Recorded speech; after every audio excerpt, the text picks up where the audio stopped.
Os diferentes trabalhos meditativos, sejam através da respiração renascimento ou da meditação mais propriamente dita, imóvel, simplesmente observar, vão trazendo a gente gradativamente para uma diferenciação entre conteúdos e contextos, espaços internos nos quais esses conteúdos se situam. Muitas vezes, até em termos de desenvolvimento humano, a gente parte de situações, a gente parte de posturas onde a gente não tem tanta capacidade de autorreflexividade, a gente não tem tanta capacidade de se problematizar. A gente vai assumindo determinados papéis na vida, mas de início não tem tanta capacidade de transcender esses papéis. Então a gente está no nível ali um pouco mais conformista. Quando a gente vai entrando na fase adulta e não passa tanto desse nível, são aquelas pessoas que a gente poderia dizer que ficam num nível um pouco mais bovino, parece que não tem a capacidade de pensar, não tem a capacidade de vislumbrar algo além e ficam ali meio que como autômatos, na normose, reproduzindo determinados papéis, determinadas dinâmicas sociais. Num segundo passo, o que acontece é a gente não apenas pensar, mas ter a capacidade de pensar sobre o próprio pensamento. A gente pode ganhar uma carga de autorreflexidade em que a gente consegue ter espaços, eventualmente, para duvidar mais de si, duvidar mais do mundo e duvidar dos papéis que a gente assumia. Isso pode, por um lado, levar a regiões de cinismo, a regiões de sarcasmo, até mesmo a um certo senso de distanciamento social e um começo de um desengajamento afetivo do mundo para começar a lidar mais com o próprio mundo interno, com as representações que eu faço a respeito do mundo, do que propriamente com o mundo que acontece à minha volta. E muitas vezes isso acaba sendo bastante interessante porque vai criando uma qualidade de espaço interno, vai criando uma noção de ser um sujeito que tem uma profundidade, que consegue lidar com perspectivas que alguém meramente num nível grudado nos papéis não tem a capacidade. Ou seja, quando a gente toma consciência de si como uma personalidade, é diferente da gente simplesmente estar desempenhando papéis. A gente, enquanto personalidade ou enquanto ego, consegue pensar sobre os diferentes papéis e eventualmente até começar a rejeitar algum deles e querer alguns outros, mas há uma instância mais internalizada que começa a coordenar os diferentes papéis. Então sai do nível apenas de normose, sai do nível apenas bovino, apenas de rebanho na massa, para começar a ter a noção de si como um sujeito que pensa, um sujeito que é capaz de refletir e eventualmente isso gerando até maior capacidade de sentir solidão e maior capacidade de sentir desconexão. Muitas vezes, a partir desse espaço do sujeito autorreflexivo, de um sujeito que é capaz de pensar sobre os próprios pensamentos, sentimentos e corpo, sensações corporais, a gente ganha uma capacidade para entrar em processos de autoanálise. A gente ganha a capacidade de pensar sobre o nosso passado, refletir sobre o nosso passado, sobre dores, decepções, onde houve frustrações, onde houve movimentos estagnados. Para que haja uma profundidade suficiente para essas análises serem mais frutíferas, a gente tem que ter desenvolvido essas capacidades cognitivas de uma autorreflexão. Alguém meramente conformista não tem esse espaço de autoanálise. Então, para que haja essa autoanálise, para que haja essas reconsiderações do passado, é necessário criar esse espaço interior que permita esse nível de autorreflexidade, essa capacidade de autorreflexão em novos espaços de interiorização. O que muitas vezes acontece é que a gente, por assim dizer, entra na fase em que a gente já tem a plena capacidade de se autopsicanalizar, para dizer em termos formais, a gente é capaz de pensar sobre o nosso passado, sobre as psicodinâmicas, por que foi assim, por que foi assado, isso enriquece o modo de lidar com o passado. E isso vai até um ponto, mas chega um momento em que no presente a gente tem uma grande capacidade de se questionar, de duvidar de tudo, de lidar com instâncias internas, só que a gente fica muitas vezes travado nessa posição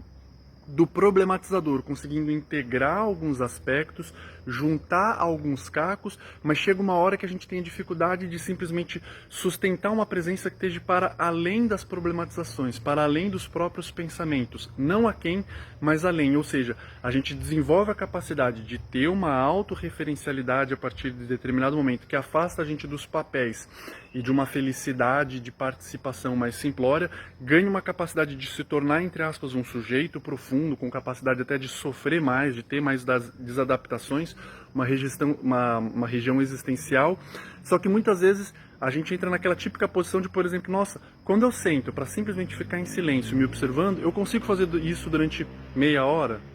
uma hora e meia? Ah, não, provavelmente não. Por quê? Porque eu estou pensando muito, tem muita problematização interna acontecendo. Então, esse espaço interno que permitiu a gente ir além do desempenho mecânico de papéis para se auto-pensar, ele é uma vantagem, cria um espaço interno a mais, criam dimensões a mais, mas em algum momento é como se eles chegassem numa beirada do qual eles não ultrapassassem. Então os pensamentos vão ficar rodando em falso, eventualmente podem pensar sobre o passado, podem fazer uma atividade analítica, psicanalítica, genericamente falando, que cria um certo nível de riqueza interna, ou simplesmente a gente consegue perceber algumas frustrações, algumas dinâmicas, mas parece que não passa daí, parece que há uma compulsividade da autorreflexividade através dos pensamentos ou através das voltas do passado, e não necessariamente isso gerando uma maior presença no presente. Quando a gente sai do modo de lidar com conteúdos, quando a gente percebe que a gente desenvolveu essa capacidade de pensar e percebe os contextos nos quais essa capacidade de pensar sobre o passado, sobre os elementos do presente surgiu, e a gente começa a sair do foco do conteúdo, ou seja, a gente se distancia, abre mão das particularidades específicas da nossa biografia, dos conteúdos do que aconteceram na nossa vida, da transição entre o papel para uma personalidade, para um ego que consegue pensar sobre papéis. E a gente consegue entrar, ou aos poucos a gente vai mudando o foco para o contexto de qual é a percepção que acontece da minha experiência e quais são as minhas tentativas de autointerrupção sobre a minha experiência, e mesmo as tentativas de análise para criar uma maior inteligência, para criar uma maior integração, que num determinado momento puderam ter sido muito úteis e conseguiram isso até certo ponto, a partir de um momento elas passam a falhar, elas passam a não dar conta, elas passam a ser simplesmente uma forma de eu estar fragmentando, de eu estar interrompendo a minha experiência ao invés de estar criando uma maior capacidade de integração e profundidade.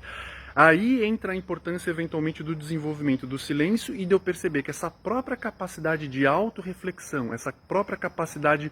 de duvidar, de questionar papéis, pessoas, eu mesmo, o mundo, essa posição existencial, analítica, mais desconfiadora, que é capaz de recapitular o passado, que é capaz de fazer análises em cima de análises, em cima de análises, chega uma hora que ela é simplesmente uma interrupção a respeito das simples experiências que está acontecendo. Quando a gente vai chegando nesse ponto, e a respiração pode ser uma grande ajuda nisso, de quando eu vou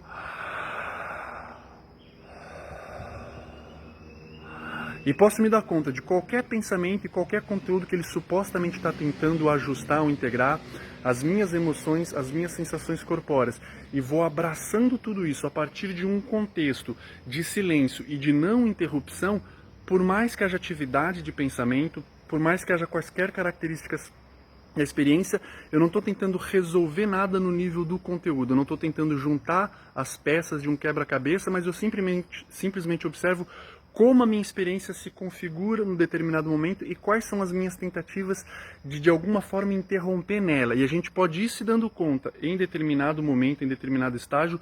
que todas as atividades de pensamento, mesmo aquelas psicanaliticamente mais profundas, autorreflexivamente mais profundas, que em algum momento serviram, elas passam a simplesmente ser uma forma de auto-interromper a experiência, eventualmente impedindo que para instâncias, para contextos mais profundos. E quando a gente perde o foco no conteúdo e vai ganhando o foco no contexto da experiência, na presença que simplesmente acontece, seja com tentativas de auto-interferência ou não, eventualmente a gente vai deslizando para espaços de silêncio, não só apenas um silêncio de relaxamento, não só apenas um silêncio de calma, mas eventualmente um silêncio que até mesmo vai percebendo nuances de beleza, eventualmente um silêncio que vai sendo permeado por determinadas atitudes de alegria, de contentamento sem causa e de beleza sem fonte, ou a fonte sendo simplesmente que haja alguma determinada experiência independente de qual ela seja. Quando a gente vai conseguindo amarrar essa tríade, esse silêncio que é permeado de beleza, que é permeado de um contentamento sem causa, a gente vai atingindo um espaço, a gente vai atingindo determinados níveis de integração que podem ser um imenso descanso em relação àquela postura que acha que tem que pensar algo, resolver algo, lidar com algo em forma de conteúdo. Os conteúdos passam a ser, nem que sejam temporariamente, cada vez mais irrelevantes em comparação com a presença que simplesmente testemunha a si mesma sem precisar tentar se corrigir. Então essa liberdade, essa autorização de não tentar se corrigir é que eventualmente vai permitindo determinados níveis de aprofundamento, de mergulho, é que num momento torne fácil, por exemplo, de simplesmente se sentar numa meditação simples e ficar, se for o caso, meia hora, 1 hora e meia ou mais, em silêncio e em paz, porque há essa autorização para simplesmente mergulhar na presença e ficar lá.